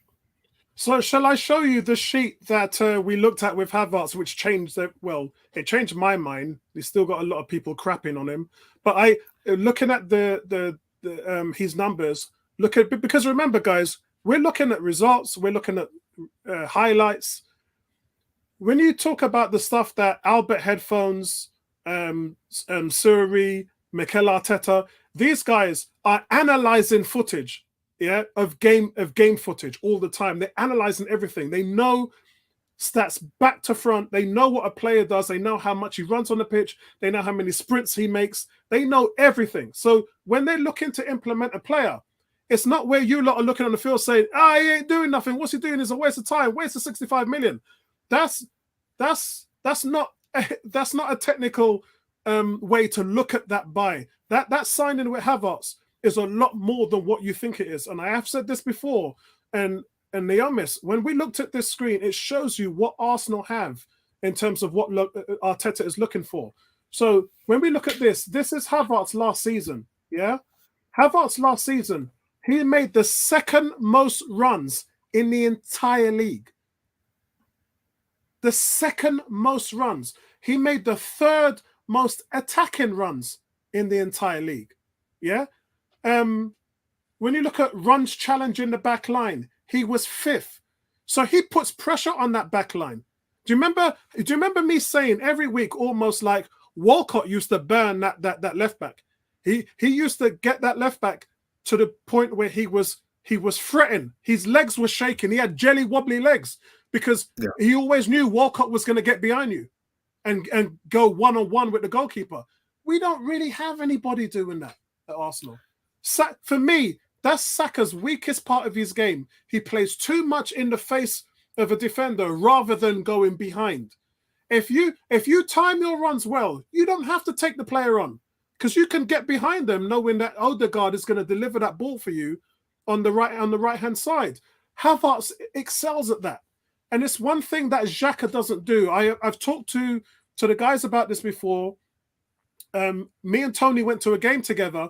We watched Fabio Vieira, and I said to Tony, watch the runs that Fabio Vieira makes that Xhaka doesn't make. And when he saw that game, he was like, yeah, I see it now. It's It's what a player does off the ball, yeah, which you can see him doing. And these clearly show, look at this, runs targeted by a pass. He's second in the Premier League. So this is what Arsenal don't have. So for people saying, oh, I don't know why you bought Kai Havertz, believe me, Arteta knows.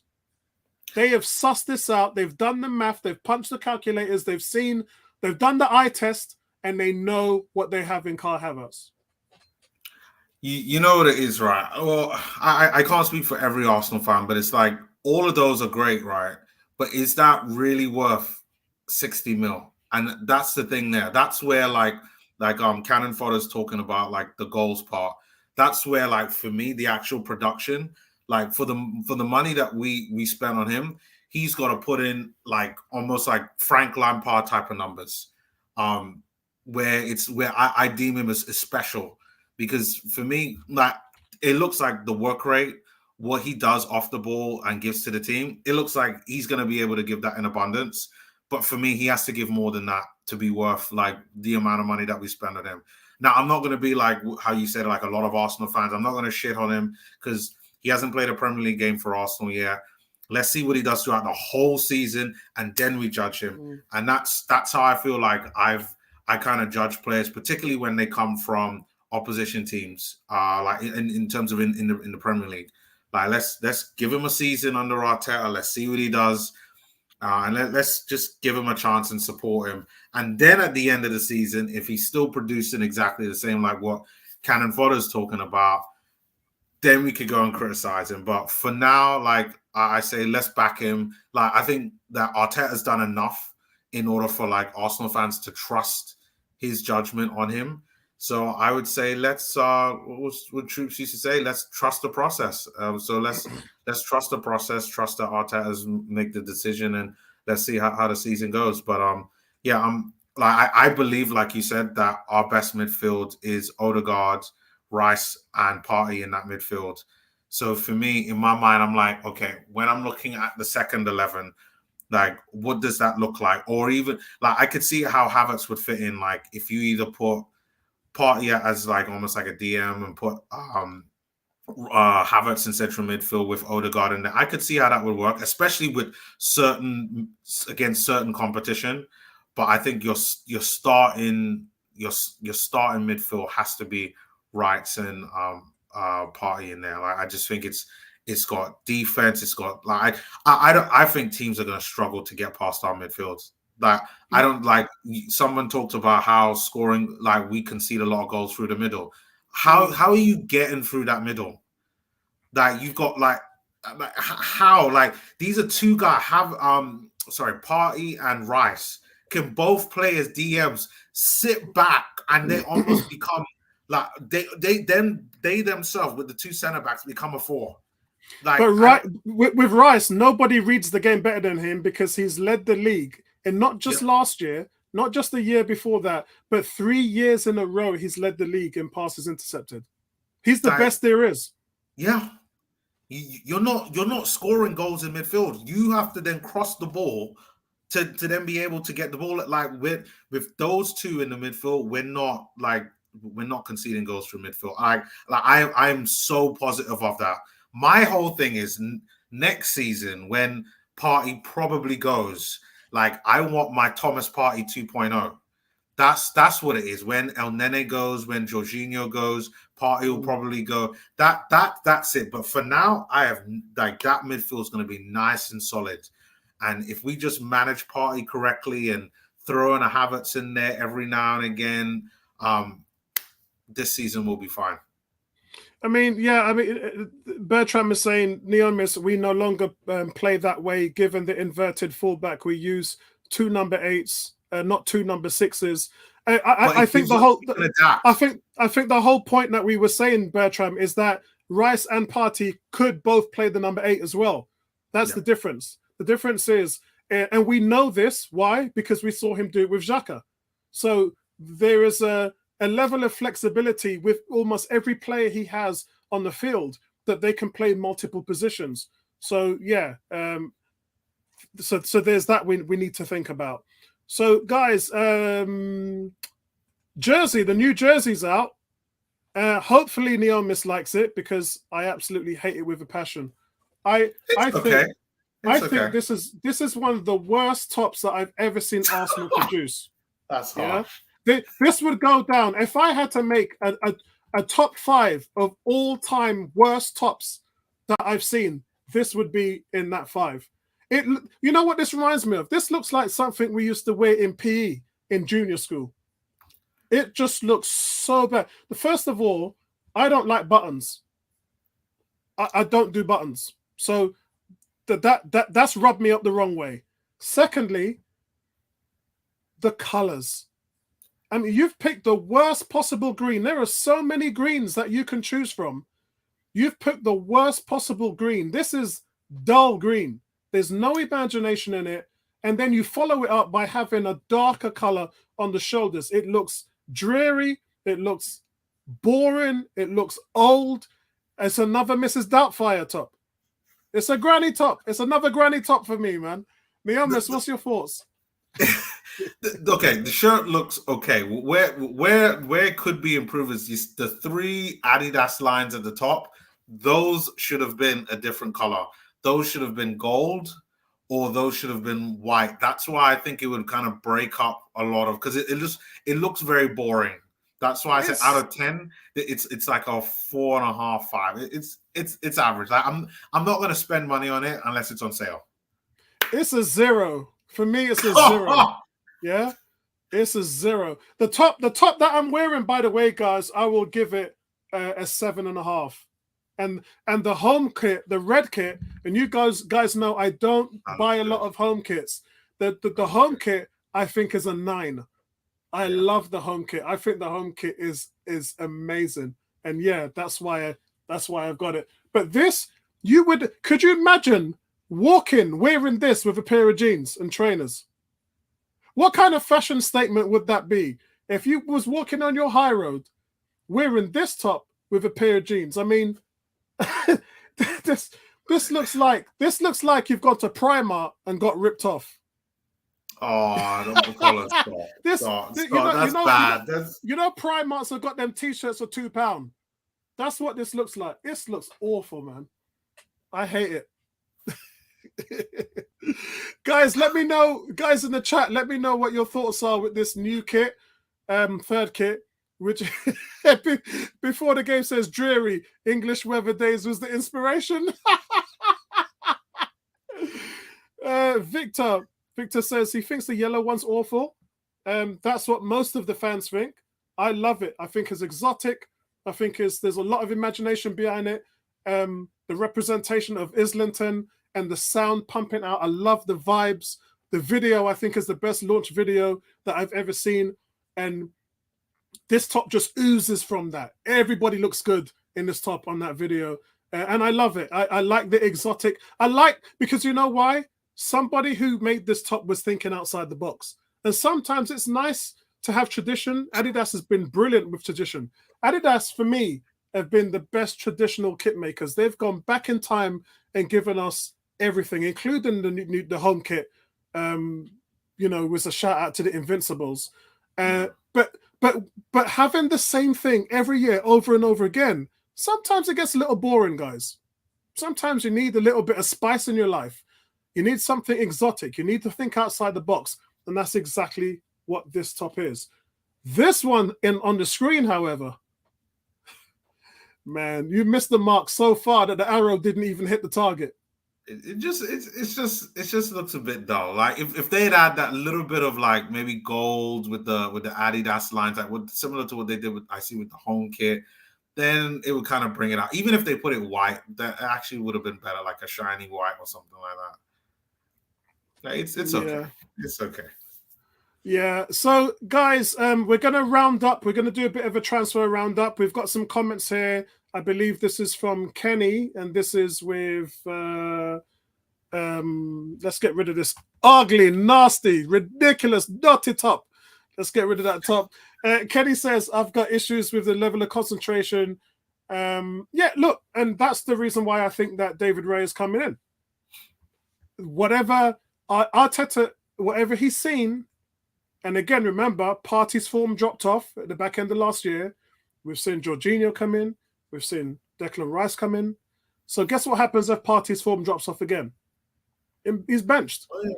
So using those same kind of mindsets and understandings, Ramsdale's form dropped off at the back end of last year. And Arteta is basically saying he's not having it. Arteta is saying, I want there to be competition at the goalkeeper level, and I want the best guy to get the job. That's what he's basically saying. It says Ramsdale was brilliant in his first season, saved us countless times. I thought he was brilliant last season, but I just think he dropped off. Guys, in regards to Ramsdale and Partey, don't let a few games blemish the whole season. Yeah, it's 38 games. If you're off form for 4, 5, 6 games, doesn't mean you have a bad season. Yeah, if you played 31, 32 brilliant games and you've dropped off at the season, you should still be recognized for the work that you did in the whole season, not just for a couple of games. What's this one? Kenny goes, maybe he was in a comfort zone, hence the rare interest. I think this is all Arteta. Arteta is being ruthless. He wants to win. He wants to win the Premier League. And he doesn't want any excuses. He wants to turn around to his owners and justify the amount of money they've spent on this team. And any injuries, any loss of form need to be counted as an intangible. He needs to have cover because he's seen what Pep's done. He's played his players for 12 less games than Arsenal's players. And they were fresh. And they were playing 2 games a week. They were in the Champions League. They were in the league. And De Bruyne and all them guys were playing 24, 25, 26 Premier League games. You look at Arsenal, 36, 37 Premier League. We were overplaying our players because of lack of depth. And now he doesn't have any excuses. Emerson says, let's see what happens on Wednesday and Sunday and what are Arteta's team picks. You know what? I have no idea what your first 11 is going to be. You know, your centre-backs are a lock. Your left-back is pretty situated. Your right-back, I don't know who is going to start. In the centre, you're going to have to play Rice because Rice is your golden boy. But then what do you do with the 8? So you got Odegaard, you got Rice in the middle. What's happening with the number 8? Is it Partey? Is it Havertz? We don't know. So the left-hand side, is it Trossard or Martinelli? We don't know that either. Striker is a lock. Right-hand side is a lock. Number 10 is a lock. So there are 3 or 4 positions on the team that we actually have no idea what's going to happen. Neomis? I think the best way to look at this is that we got options. I'm hoping that for me, I think it's easy. I think it's Thomas Partey, as long as he's healthy. And I think probably that position I think the Thomas Partey position is the one dependent on who you're going up against. And how other teams are set up will be dependent on how you play. I think if you're looking to be like a lot more mobile in midfield, maybe you go for a Havertz. But I think if you're just looking to shut down teams, shut down the midfield, then you go Rice and Partey in midfield. And I think if you did that in most teams, I think that'd be perfect because teams they will struggle to score against you. They will throw tons of bodies in midfield to try to outflood you, and especially with the inverted fullbacks as well. Like we're just going to hit them on the counter attack, and as long as we execute in goals, like we'll be fine. Yeah, Bertram says as well, Partey is the 8, not Rice. I 100% agree. I would play Partey at the 8. I think he's more. I think he's a better defensive player than Xhaka. I think he's got more offensive skills than Xhaka. I think when you look at the dribbles number, which we did the year before when he came in, he has a lot of more ball skills than Xhaka. I think he's stronger than Xhaka in the air. I think he upgrades that position. But I also believe that what Neomis said, I think it's situational. Pep has had the luxury of changing his setup, his tactics, and his team sheet to counter different teams. Arteta hasn't had that luxury. Arteta has only been able to play one way because of the limitations in his squad. And I think that doesn't apply this season. I think this season, he's got so much more options now.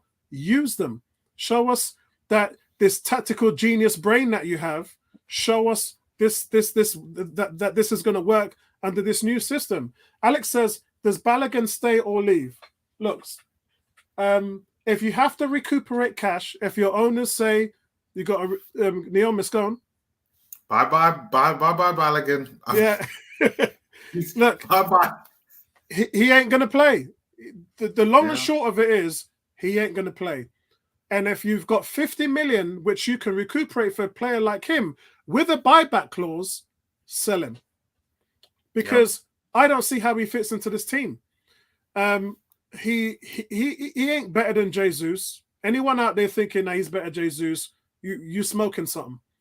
And there's a lot of the fans now that are saying he should replace Eddie. I don't know what you guys are looking at. Maybe you guys are watching too much French TV football, because Eddie is a proven striker at this level. He's scored 31 goals in 46 starts. Not just that, but he's one of the better defenders on the team. No backline or goalkeeper is safe with Eddie Nketiah running around. And Balogun doesn't have that defensive game. I think he's a hell of an offensive player, which is unproven.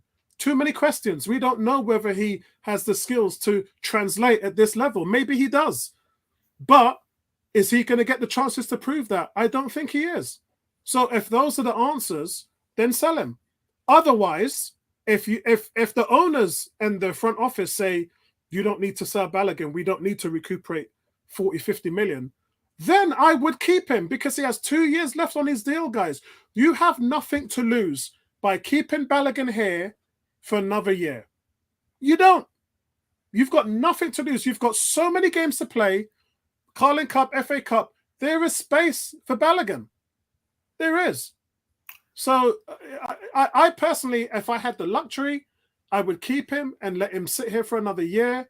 But then the danger with that, guys, is his value is going to go down. Look what happened with Maitland-Niles. So there's a case to sell him.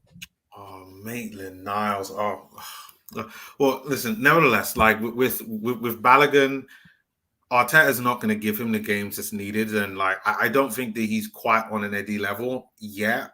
I think he needs games, which is why when he went to France and they gave him the games, he developed more. But it's not going to happen at Arsenal, unfortunately. And I think the best thing for us to do is to sell him, like get as much money as we can. Interestingly enough, I've heard some like quite a few teams were rumored with him. I heard Man United was looking at him at one point. West Ham. It looks like it's going to be Inter Milan. West Ham and Inter are still in for him. They just haven't put a bid in. They just haven't put a bid in. I think as long as if he goes to a team that are going to play him like most games, and he's starting playing at least 60 minutes, I think that's where you'll see his progression. But it's a shame that, like, you know, Eddie is still so young and still has so much time to improve. And he's improving every year, bro. Yeah. No, I completely agree. It's for me, like I think we do need another forward, but I always said that I thought we should get someone that's more of an elder statesman, someone that is going to play a few games, be a different option, 30 plus years old. That's where I think we're going to get. So it's someone that doesn't mind sitting on the bench. But if you keep Balogun, like you're kind of wasting his talent, because him and Eddie need to play, and then you've got Jesus that also needs to play as well. So I mean, the thing is, before Jesus's injury, Eddie was getting maybe 5 minutes at the end of every game and wasn't playing enough. Then he plays for 3 months, and then he overplays him. He plays 95 minutes every single game in every single competition, because we never had another striker, right? When Jesus came back, he was starting to play Eddie properly. He would take Jesus off after 65 minutes, 70 minutes, and then Nketiah's time started getting extended. You know, he started seeing a lot more game time. So I think Eddie's fine. Jesus is fine. And then if they need another option, Havertz can go in there and be your Giroud. He can hold up the ball. I'm just impressed with Havertz's numbers off the ball. His off the ball system tactical game is very good. And I think not a lot of Arsenal fans will tell you that, because a lot of Arsenal fans are still following the herd, as Bertrand would say. They see the headlines. What's he done? He's not good enough. Da. They're not looking at the system, the tactical know-how of what the game requires from the team to excel in a formation. And Arteta's done that. And he's got you 2 goals in the preseason. People talking about he's got you goals as well. He'll score you goals, but more importantly, he'll play the system how it's supposed to be played. So we really don't know what's going to happen with that number 8. I think the number 8 role for him is a pipe dream, but I think the first thing should be to get Partey to start there, because every time Partey comes on the field, even in preseason when we were lost, as soon as Partey gets on the field, everything's under control, because he's just such a beast at what he does. I have a question to ask, and maybe you might know some inside information regarding this. Mm-hmm. What is this thing about Crystal Palace and Eddie Nketiah? Because for me, that's the only way you keep Balogun. Yeah, it's dead. It's dead. Okay. Arteta's not selling. They told Palace straight up, we're not selling. So, guys, let's run through a couple of quick ones, shall we? So, there is some traction in the market with Katvis. I can't even. How do you catch? I can't even pronounce his name. Let's just call him Sheila. Katvaskelia. Yeah, Katvaskelia. His first name's Kavica. Kavica Katvaskelia. Yeah. There's traction in the market with him, and Arsenal are looking for a shock move for him. All it is. I hate when people say they're looking for a shock move. All they've done is made a phone call. That's all. They've just inquired. But he's a hell of a player, guys. You can see his statistics here. He gets it done. His XG is 8.29. His assist XG is 9.43. So he's got 10 assists, 12 goals. Those are Santi Cazorla type numbers. Those are Aaron Ramsey type numbers. Those are Samir Nasri type numbers. Third in key passes, expected goals 5th, final third dribbles, he's 1st in the league. He plays for Napoli, remember, so we're talking about the Italian league. And 4th in passes completed in the final. So, guys, this is a typical Wenger attacking style midfielder, which is what we were talking about. We needed. So Arsenal are inquiring about him. Do I like him? Yeah, I like him. I like him big time. He'll bring you a lot. But then, isn't that what's supposed to be Fabio Vieira's game? So are you saying now that Fabio Vieira is a bad buy? And look, guys, remember I said teams get it wrong all the time. Top teams, top teams, guys, spend 40, 50, 60 million on players and it doesn't work out. That's just the name of the game. So I don't want all of you guys to start screaming and spitting blood that Arsenal have got it wrong with Fabio Vieira. It happens. That's just the name of the game. It happens.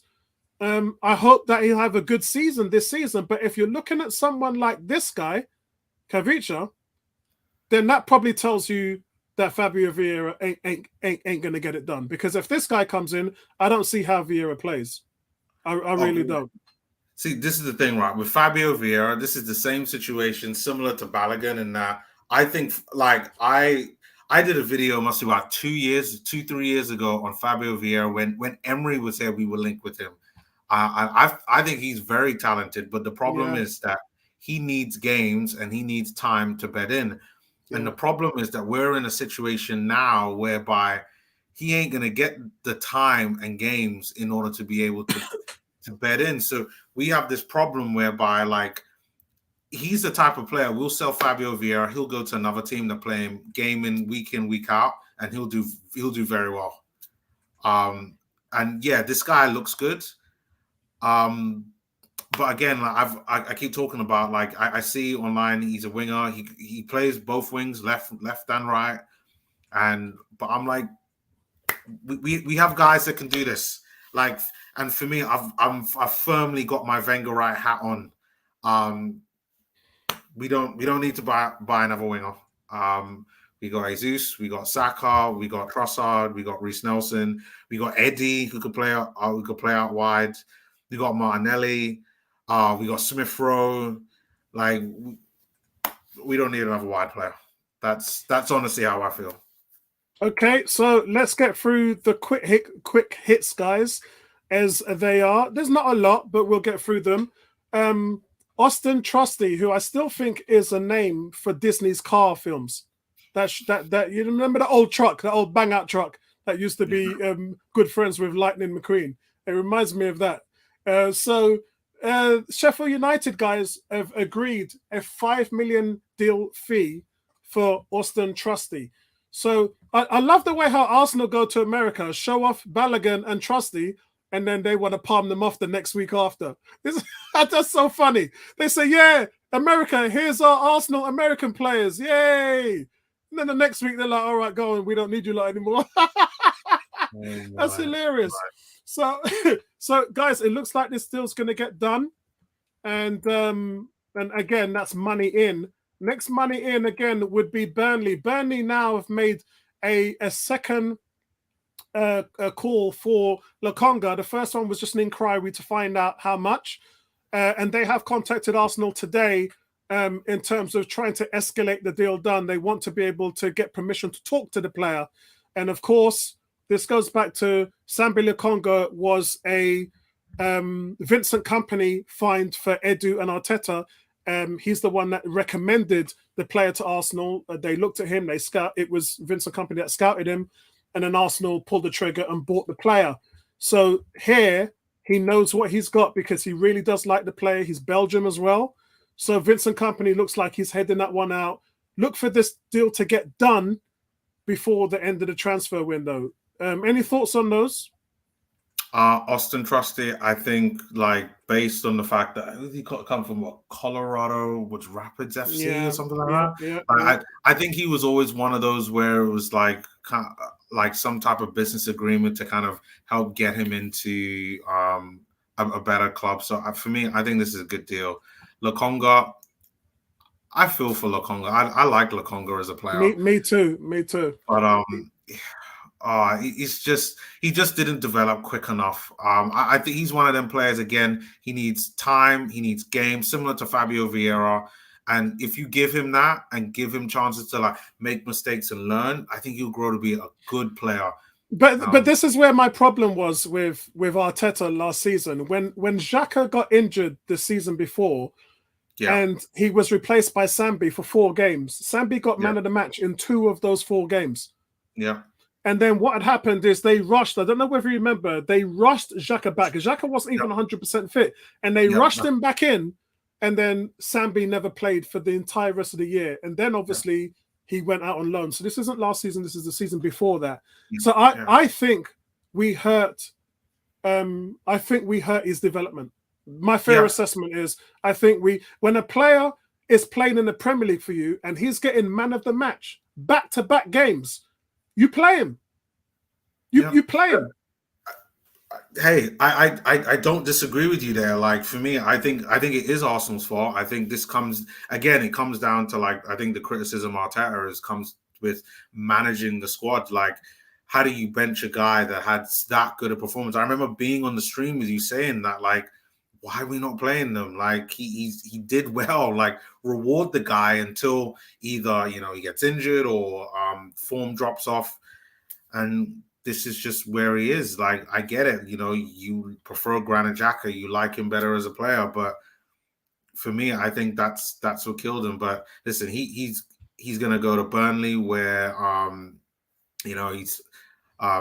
he's going to be with a manager that knows him inside and out, is going to give him the games, and I think he'll be absolutely just fine. But I think it's a bit of a shame.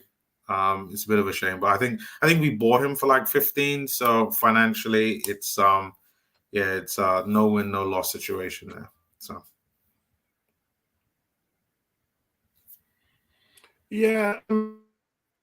Bertram's in Polo. Let's have a look here. It says, "Do you think Vieira is good enough?" Nobody knows the answer to that question yet because he just hasn't played enough games, and that's the truth. Yep.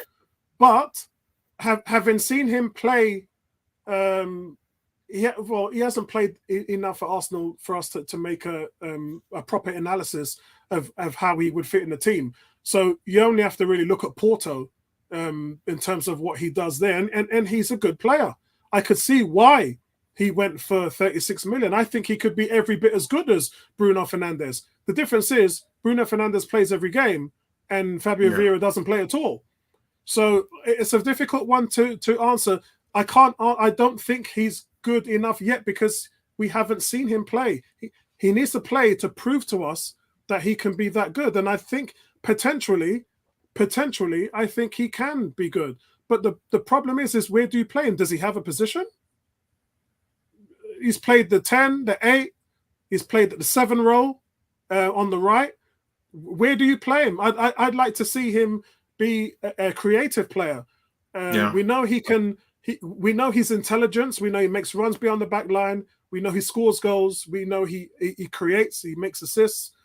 We've seen him score 2 belters now. You see the shots that he has where he curls it into the top corner. Yeah, he's got a lot of skills, but we haven't really seen it at this level. So, it's a really tough one to answer that one, Bertram. But hopefully we'll see him play a bit more. He's good enough. Is that why he asked that question? Does he think he's good enough? I don't think he thinks he's good enough. That's probably why he's asked the question. Yeah. It's a difficult one. But listen, guys, that's it for us today. We're going to close out now by, if we can see, where is he here? David Raya. Here we go. Yeah. So tonight's stream was really all about David Raya. And you can see here, he was the #1 rated goalkeeper in the Premier League last year, made the most saves from outside of the box. He had the most touches and the longest passes completed. He is arguably the best distributor of the ball in the Premier League. And I think with Arteta, he sees, first of all, he doesn't think Matt Turner is enough competition for Ramsdale. And then he wants to understand that when Ramsdale form does go off, because at some point it will, he wants to ensure that he's got an option in place. And the thing about these things, guys, is we know what happened with Martinez. We know what happened with, other goalkeepers that Arsenal have had in the past. When a goalie gets in there and shows what he can do, he's going to take that role. And then it's going to be up to Ramsdale to prove that he deserves to get that #1 shirt back again. That's just how the game is played. Other teams have been able to do that successfully. Other teams like Chelsea have not. So it's something, it's new territory for Arteta, but this is only going to be making Arsenal better. This isn't going to make us worse. Yeah, remember, he's got a year left on his deal, David Raya. So he's going to have to go somewhere, and all the other top team options have gone. Yeah, so this means him fighting for a role with a coach that has trained him when he was at Brentford. He stays in London. He's in the Champions League. He's with a manager which every player is raving about. Yeah, Raya said that he spoke to a couple of Arsenal players, just like Declan Rice did. Declan Rice said, in the videos on Arsenal's YouTube channel, Declan Rice said when Saka and Ramsdale and all them guys came to the England games, he was asking about Arteta. He said, what's your manager like? And they were saying, man, he's just the best man manager. His tactics is amazing. They said they were bigging up Arteta, bigging him up. And Declan Rice was just rubbing his hands. And there's a picture when we played West Ham where you saw Arteta talking to Declan Rice at the end of the game. So I wonder what that conversation was about. If you got room for me in your team, because I would really like to play in the Champions League, sir. Excellent, man. Neomis, any final comments from you? Yeah, I'm looking forward to seeing how the start of the season is in the next couple of weeks. So I think it's going to be all positives for Arsenal this season. Definitely we'll finish in the top 4. I'm pretty positive of it, and I'm just itching to see what the other teams have going on, because with all these Saudi Arabian teams just coming in and just draining everyone. I don't know yet. Like City, I think will probably be just about the same because of their resources, but Liverpool, like they've got the same model as us, and so they ain't like all their players they bought for good prices, and then like they're not doing. Yeah, I think Liverpool will be weaker. What Newcastle I haven't seen done much. Chelsea's Chelsea, but and then Spurs. Oh God, like Spurs. It is almost over. Bayern Munich. Dead food, man. Oh man, the Banter era FC, dead food Spurs. Oh my days. When Harry Kane signs for Bayern Munich, that's going to be great. And I actually think in some ways it will help them because they have to move on, right? But in other ways, it's going to hurt them. Man, he scored a lot of goals, man. He scored a lot of goals. No one player will replace. You need about 2 to 3 players just to replace Harry Kane, and that's the truth for what he does for Tottenham. And do you want to hear the joke, right? Maddison is the player that they've always been that link between the midfield and Song and Kane. That's the player they've been wanting for the last 2 or 3 years, and they finally get Maddison. They finally get a player who's creative, durable, can score goals, create, and then Kane wants to leave. You can't make this stuff up. It's brilliant. Bro, like either it's going to be a situation where Harry stays, and they try just to throw everything in because honestly, Spurs won't not get top 4 like this season. Oh no! Oh hell no! They won't get top 6. Yeah, like it's not going to happen. And like I have a feeling he will stay, and it will be all over for Spurs next season. Son will leave. Yeah. And they'll have to start all over again. Yeah, because can't wait. All right, guys, listen, that's it from us. Really, really thank you guys for joining us tonight. Bertram is his last note is saying Arteta is trying to compete with City and trying to get the best available place to do so. Yeah, and that's how we have to look at it. Like I said, it's ruthless. We've never seen Arteta be this ruthless before. I see some Colonel Gaddafi Twitter jackets with Arteta wearing a Gaddafi jacket saying how ruthless he is. And listen, right now, Arteta's head-topping guys, man. Arteta is a sniper right now, and he's head-topping guys. He's not losing. Yeah, he wants to win. He's not going to take no for an answer. He doesn't want to finish second place. Champions League is not his goal anymore. His goal now is winning. Champions League was the process. That was the first 3 years. We're going to get Arsenal back into the Champions League. Job done. He achieved it. Well done. Pat on the back. Year 4 and 5 is about winning the league title and making the Champions League run.